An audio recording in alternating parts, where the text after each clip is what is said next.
On January 6, 1066, Harold Godwinson is crowned Harold II, King of England, triggering events that change England forever.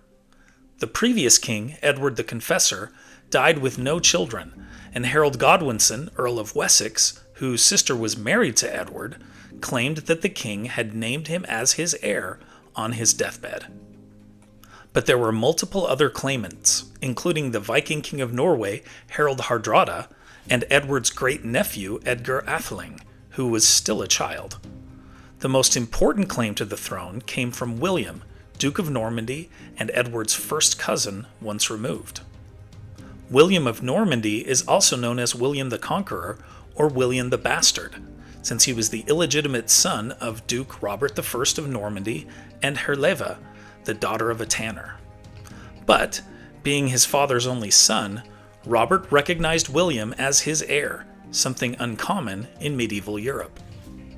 William additionally claimed that Harold Godwinson had sworn allegiance to him on a holy relic years earlier.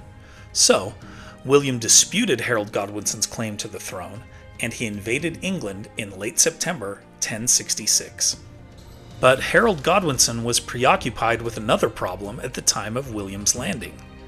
That was the fact that one of the other rivals, Harald Hardrada, had already invaded from Norway.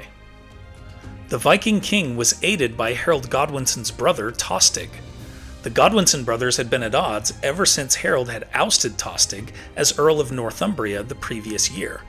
Harold Godwinson met the armies of Harald Hardrada and his brother Tostig at the Battle of Stamford Bridge on September 25, 1066, in Yorkshire in northwest England. Harold Godwinson won a great victory in the battle, but was then informed of William's invasion 185 miles away on England's south coast.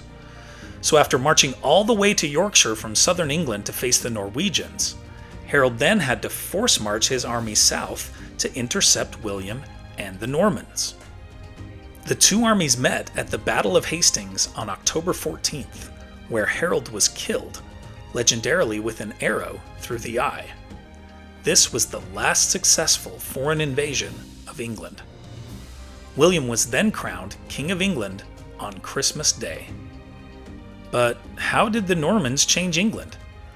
Well, they brought Romanesque architecture, which alters the look of the churches and castles, including the Tower of London, which was built by William the Conqueror. The feudal system was expanded, centralizing power. Surnames first came to England thanks to the Normans. William ordered the creation of the Domesday Book, the great survey that provides a detailed record of 11th century England and much of Wales. The 224-foot-long Bayeux Tapestry is created, which is significant both as medieval artwork and as a chronicle of the events featured in this video. But the most enduring change is in the English language itself, as French words enrich the lexicon. More than half of the words in our modern English language derive from Latin, and much of that is thanks to the Normans. Here are other events that happened today in history. In 1412, Catholic saint and hero of the Hundred Years' War, Joan of Arc, is born in a French village. In 1759, George Washington marries wealthy widow and mother of two Martha Dandridge Custis in Virginia. In 1838, in New Jersey, Samuel Morse demonstrates his telegraph system for the first time. In 1957, Elvis makes his third and final appearance on Ed Sullivan, but is only seen from the waist up. In 1975, popular game show Wheel of Fortune premieres on NBC with original host Chuck Woolery. In 1994, American figure skater Nancy Kerrigan is attacked and injured at a Detroit ice rink. In 2021, a mob forces its way into the U.S. Capitol as Congress works to certify the Electoral College vote.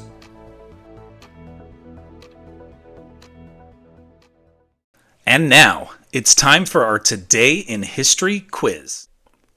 Who was the communist dictator that murdered over 1 million people in Cambodia?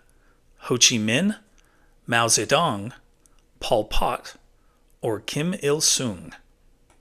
Think you know the answer? Drop your guesses in the comments below. Find out if you're right tomorrow on Today in History.